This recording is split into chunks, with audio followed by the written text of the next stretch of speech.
Hello, today I am happy to welcome Iris from our Talentor partner Independent Recruiters from the Netherlands, and Jan Philipp from our partner Coopers Group in Switzerland for our second Talentor talk on the topic of recruiting different generations. You both have several years of experience in recruiting and are specialized in recruiting young generations. So hello to both of you. Thank you for your time. And maybe you can both introduce yourself shortly. Yeah, shall I start?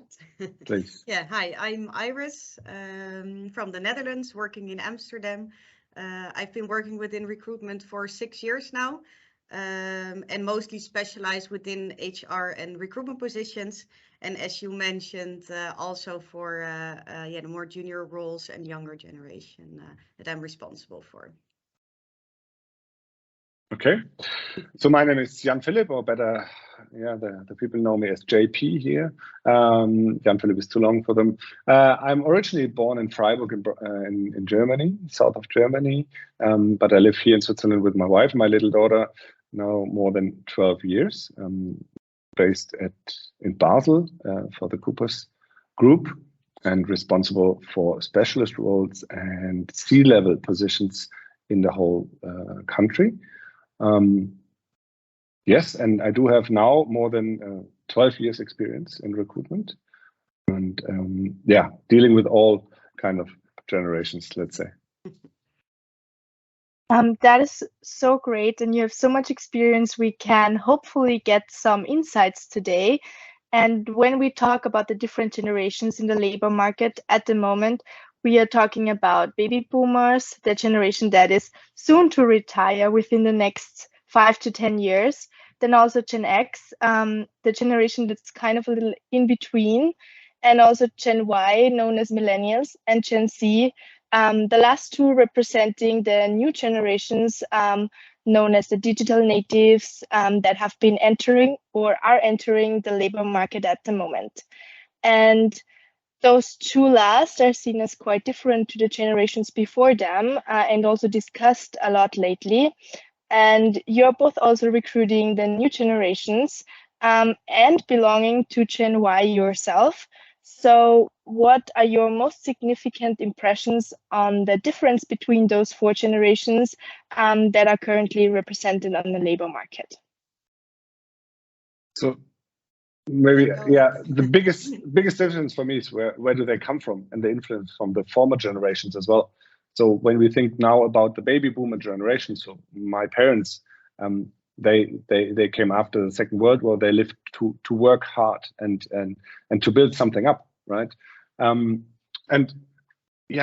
we had these generations afterwards where it already started becoming wealthy, and the people started to work for status symbols, kind of. And then I look at my generation. So my parents are the baby boomers, and then I come from a generation which built something up, and I do have I have prosperity, I have wealthy. I can then start to make thoughts about other topics, like who am I? What are the corporations doing? Where is the money coming from? All that capitalism thing. And then now we do have Gen Z, which we are like analyzing and talking a lot, which their life happens mostly online.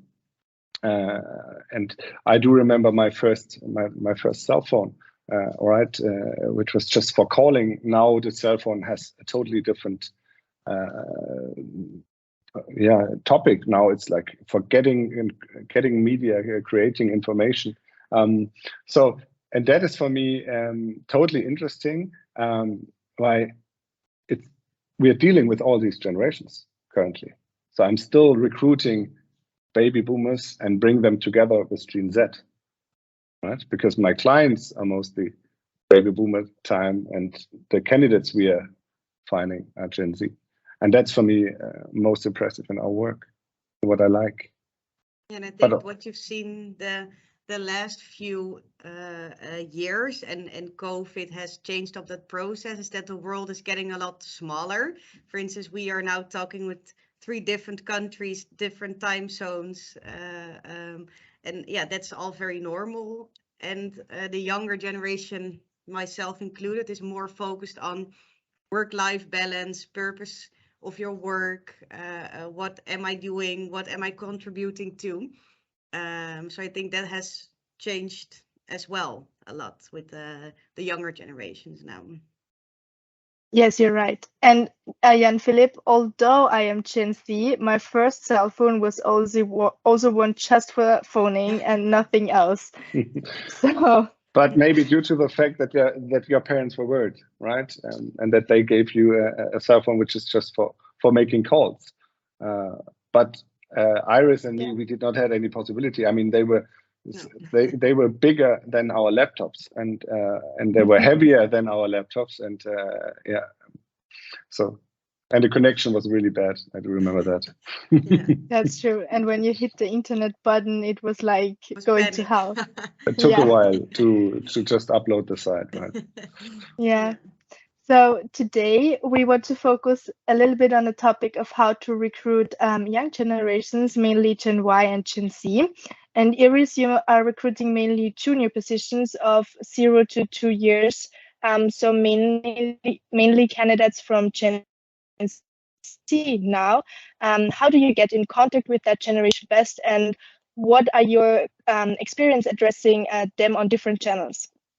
Yeah, I think the biggest challenge now is that they are on many different channels. So only focusing on one channel is not enough anymore. I read that there's an average of 5 different channels that the generation is on. So you must really spread the way that you get in contact with them or connect with them. And what I mentioned in this generation is the way of approaching them is very important. They don't really care about the beautiful picture. Everything is great, but they want to know the real story. What are the pros? What are the cons? What are my growth opportunities? So the real story is more important. So if you only paint the perfect picture, they are less likely to be attracted to the role, because it's not all perfect, and they know that. So I think that's the biggest challenge: the different channels that they're on and the way you approach them with what story. You're really right. I can see that so many channels and so much time you spend on those. But I guess it's worth it. And also, Jan Philip, you recently went through the process of recruiting a Gen Z working student. So can you tell us a little more on the process, how it worked, and what stuck to your mind, and what also maybe you learned about Gen Z? Yeah, as Iris already mentioned, communication is key, right? So not just the different channels, also in the communication in the face-to-face. So maybe to give you a short summary, so the people in Coopers, I can say we are now 45 people, and we are all Gen Y and Gen Z. So we are a young company. It's already, the business started 12 years ago. So I think we do have good basis to recruit these young people, because we are all coming from these generations, and we know what we are looking for, and we know what they want to hear. But one thing is especially that we said, okay, we do not want to have interviews with them. We want to have conversations with them. So we want to have exchanges with them. So our target is to get more information out of the candidate to know how to adapt maybe the role. Of course, we are now talking about a working student, but at the end, we want to show that person that it is already involving, while we are talking about the position, they're involving in the impact they're going to have later on in their work as a working student in our business. And that is something we quickly adapted, I guess. When you said you want to have a conversation and not an interview, I remembered one of the best job interviews I actually had. That was the first thing the interviewer said to me. She said, I want to get to know you better. I want to have a talk with you, a chat with you. I don't want to interview you with the standard questions. And it was really amazing, that interview. So I get what you're saying, and I know it makes the interview process and the whole recruiting process just much more personal, I think. Yeah. And as we already said, they inform themselves pretty good, because they can find every information in the internet, no matter if it's fake news or the correct news. We don't know, but I realized that they were in the interviews, and after the conversation or interview, they were asking, or they were saying, their feedback was, "Oh, I'm surprised that you didn't ask like these questions. Where do you see you in 3 to 5 years or something like that?" And we said, funny was, because we realized, okay, they informed themselves, they prepared themselves, and then they gave us the feedback that they really liked the talk with us, because it was so different to all the other companies they were in interviews, right? And that showed us that we are on the right track. Yeah, and who knows what's going to happen in 5 years with this fast and flexible working world. Yeah, indeed. And I actually have a question for both of you. What did you find are the biggest challenges on the current labor market and recruiting Gen Z, and why? I think what I experience mostly, besides from the in general challenges the labor market has right now, if you look at Gen Z, they're quite confident. So they apply for higher roles than they might be suitable for, or think they can already start at a higher level than that they already suitable are for, and also with that salary. So that's the thing I noticed most. If they had some maybe internship experience, they already expect to start maybe on a higher level instead of an entry level role. So they want a lot of responsibility and say in their role already. And it's sometimes hard for us to let them realize you should gain a bit more work experience about the market, about the role, about the organization before you can start on a higher level and for a higher salary. So I think it's good. They're confident and they're certain of themselves. But that's the thing I notice mostly, that you really have to tell them, like, okay, this is not how the structure works within the organization. I don't know if you experienced the same. I agree fully. Yeah. Did you see any other challenges, Jan Philipp? No, I mean the points we already mentioned. Like how do we communicate? How would you reach out on the market? Like the different channels we are using, because their life happens mostly online, and the rest is like, honestly speaking, I mean we managed to deal with baby boomers. We managed to deal with Generation Y. Why shouldn't we manage to deal with Generation Z? I don't see such a big issue, and sometimes I think we are over discussing the points of is Generation Z so different to us, Generation Y, and also to the others, because they're still coming from the same parents or generation, like, and that's then for me at the end also a topic where we see, when we are human, we are going to manage even the generations after Gen Z. So I'm not scared of it. Yeah, and also there are differences within the generations, because like I'm of a kind of a in between from Gen Y and Gen Z. Yeah. So I think I have characteristics from both of them, like addressed to that are attributed to them. And I also think like maybe younger Gen Z people have like completely different characteristics. So you cannot just say one generation, it's all the same. Exactly. But here is what you mentioned about being confident and having high expectations. As I am almost finished with my study, it's really interesting for me to hear that from you, because also what students and when we have a good education, what we hear a lot is companies are desperate to get people, because the labor market is really competitive and it's hard to find good people. Maybe also that's one factor. You can feel the confidence and the high expectations from the younger generations as well. What do you think? I think that definitely has to do with it, because the generation searching for their first job now are hearing everywhere in the news, there's a shortage on people, we need people, it doesn't matter what you are capable of, we need people. And that makes you a bit more confident as well in finding a job. But then for us as recruiters, it's, I think, the job to tell them you cannot start as an HR manager, for instance, but you have to start as more the administrative side and work yourself towards that. But I don't blame them that they have this picture of the labor market, that anything is possible, because we all scream that we are on shortage of people. So in some cases, it is true that the salaries, I think, are higher than maybe 6 years ago when I started in recruitment. Maybe the education or the years of experience became a little less important, but more on personality. So they are right, but you have to find, the balance, I think.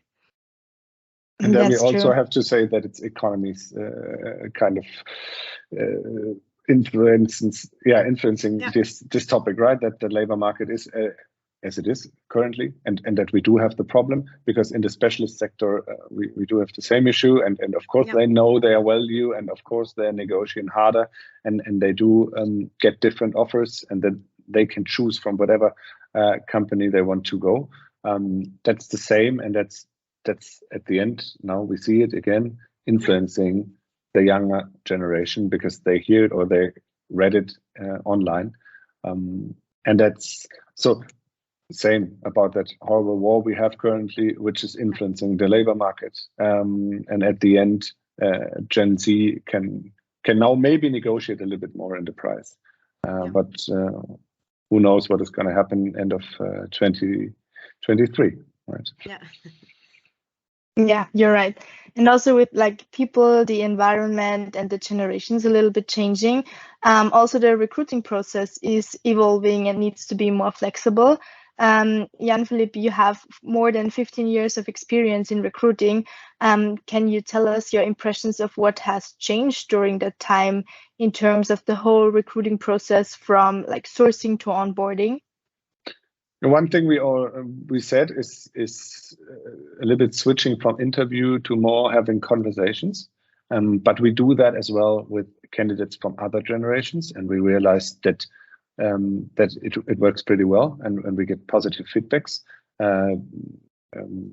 We do have the situation that mostly of the job descriptions and everything went to different channels, so everyone is using LinkedIn, but we have to be different than the competitors. So how do we approach them when we are also using LinkedIn? And then, as Iris already said, the picture is not enough. So we have to be maybe more open and include also our clients, how to communicate with the talents, because it is key, the first approach, right? And to get them on the phone or to get them face to face into our office. But that is, as we already said now, and that is also due to the fact that we have this economical situation we do have right now in the labor market. I don't know how it's going to be when we would have more jobs or less jobs than people, right? Is it possible then to work 60%? We don't know. And then we have no discussion about generation. Then we have the discussion who's more flexible, and that can be generation Y, can be also generation Z. For us, the biggest difference we notice now is the speed of the processes. I see that we maybe 6 years ago when I started, a process could easily take 1-2 months with one candidate, and now if it's not done in 2 weeks for us, for instance, then we are already losing some candidates. So I think speed is really the biggest thing that we also teach our clients. You cannot wait 1 week anymore with feedback if we introduce a candidate. We need maybe the same day, preferably, and otherwise we will call you the next day. So that's really something that I've seen changing a lot, the speed of the process, because candidates are not loyal for months anymore for a job because they have options. So that's something that we've really seen changing for us. Yeah, that's true. And I also think companies or recruiters that are faster have also the better cards, because if you already have a good offer, you would probably accept it, then wait for another one. Yeah. So yeah, I get that. And also, you're talking with a lot of Gen Z and Gen Y candidates. How is the interviewing of the candidates different? And is there also any changes besides the speed of the process? I think the conversations didn't really change that much. If you look at a few years ago with candidates who are just graduating, you see that those conversations, as Jan Philip mentioned, are more conversations because they don't have much work experience yet. So it's more looking at personality, what skills do you have besides your work experience. So I think that has not changed too much. You have, different conversation. It's more about personality with people just graduating, I think, and what ambitions they have, if it suits the vacancy and the company. So it's more on personal level, I think. And have you realized any do's and don'ts on the side of the recruiter when interviewing young generations? I think most important for the generation is that you talk to them on a same level. They don't really like hierarchy.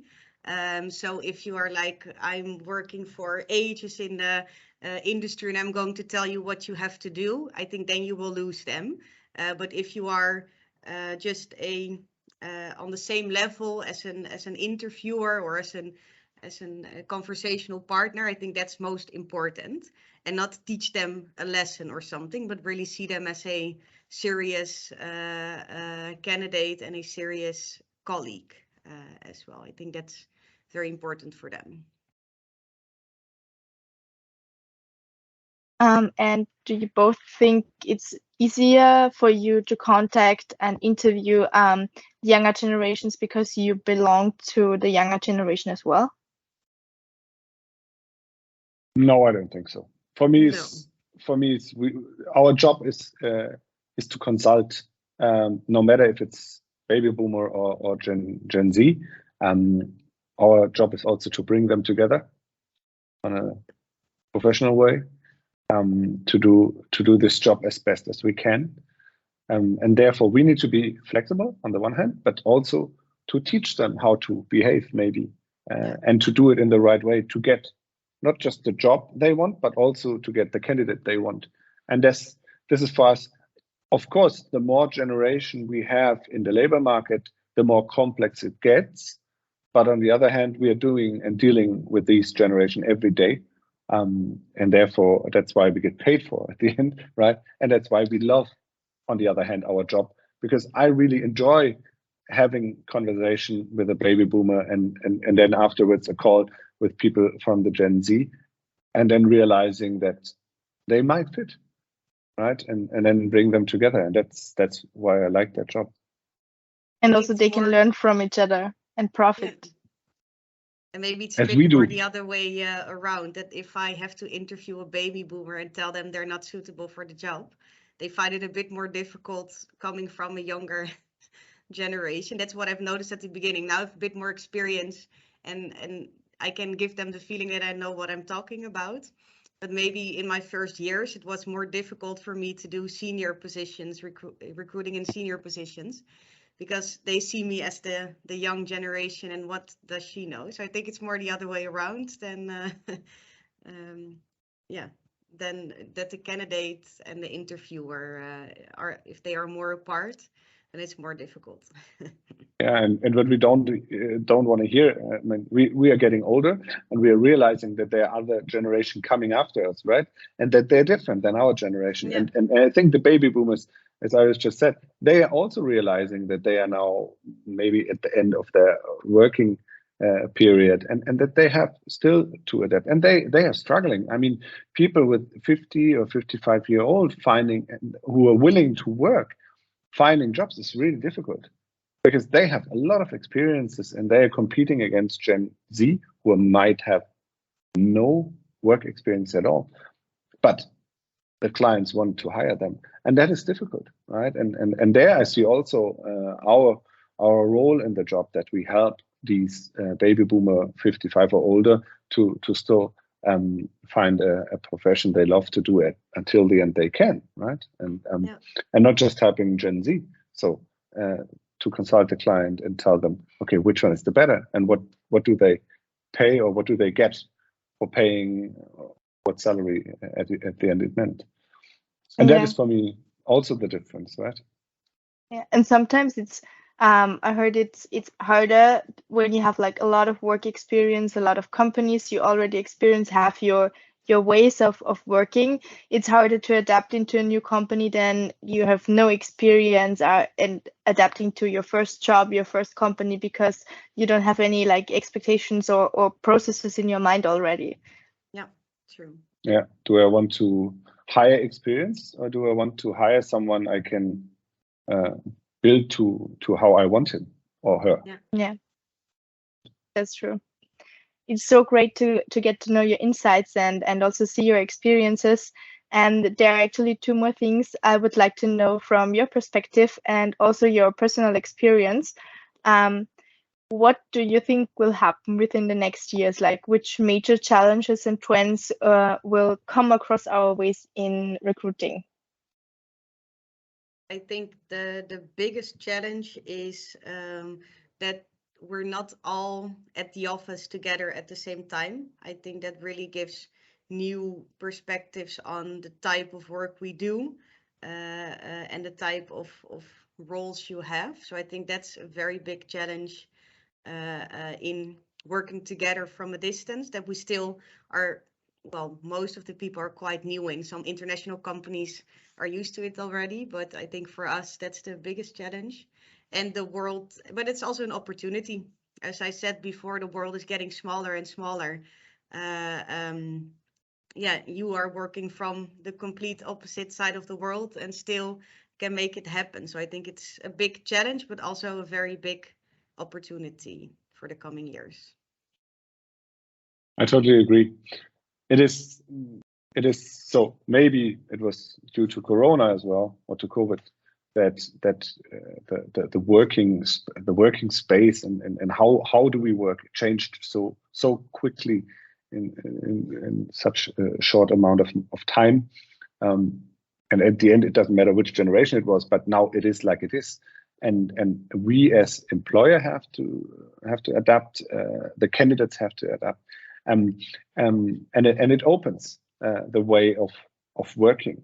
At the end, the economy goes up, so we need people, and everyone is finding a job. Then we have, unfortunately, a war. Everything is changing again, and that means not just the Gen Z has to adapt, also the other generations has to adapt, right? And that is going to be, I think, a big change also in the next couple of years, by some political decisions gonna be made. What does it mean for us then to work? Is the world still getting smaller and smaller, as Iris said, or are we going to focus then on country, or fortunately on continents? And that is then part, right? Do we just talk about first world or second or third world problems? What we are now discussing about Gen Z, because I don't think that the third world countries do have Gen Z problems as we do. And that is something I'm really keen on looking how that's gonna change in the future and where it leads us. But the biggest, for me, the biggest impact or change in the last couple of years was the way Iris mentioned, is the way of communication with them and on which platform we reach them, and how we share the information we have. And I don't know how it is in your countries, but the Netherlands is going to face a very big problem with the aging of the population. So I think we need to change our way of working. Otherwise, yeah. All countries do.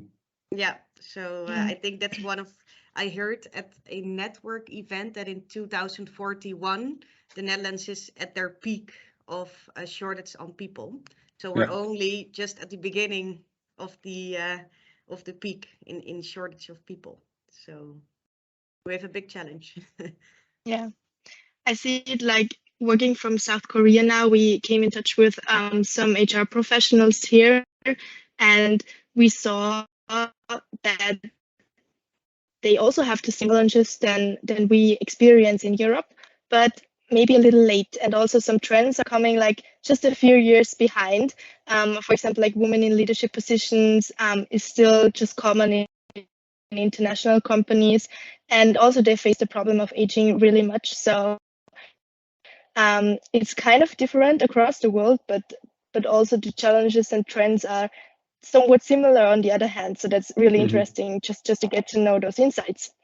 That was also really cool on the Talentor Summit in Rome, to meet so many people from different countries and realize, but from the same industry, and realizing we are all facing the same situation, the same issues, the same problems, and that, but also that everyone is positive that we are going to handle it, and that's what I really liked in that summit in Rome, and it, it also showed us that we are in the right industry, and that we are gonna deal with it in any way.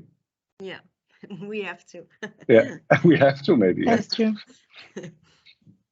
And I have one last question. Do you have like a significant memory of a candidate or a process when you did sourcing where that's really stuck to your mind, or where you had like a light bulb moment and you thought like, wow, this generation is different, or wow, this generation is the same? Like, is there anything that's really stuck to your mind? Yeah, I already said it. It was the situation that we had a really good conversation, which was different to the interviews we are normally dealing with, or our clients are doing, and that the feedback of these Generation Z was that they were surprised, and that they really enjoyed it and liked it, but they were preparing themselves for questions like, how do you see you in 3 to 5 years, or what are your strengths and weaknesses? And we didn't ask these questions, and kind of my boss and I, we were really proud that we are like so good prepared, and that we still had a cool conversation and made impressions, right?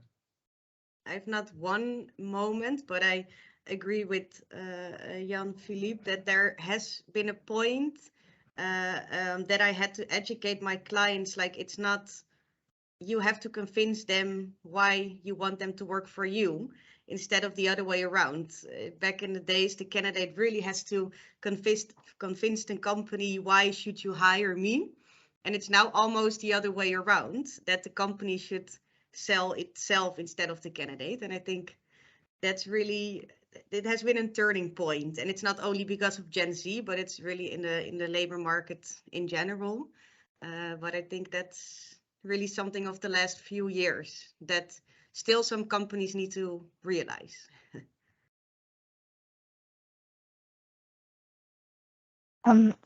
Thank you so much for your time and your great insights.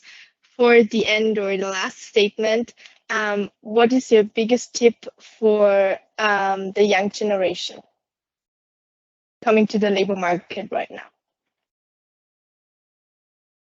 For the younger generation, I think have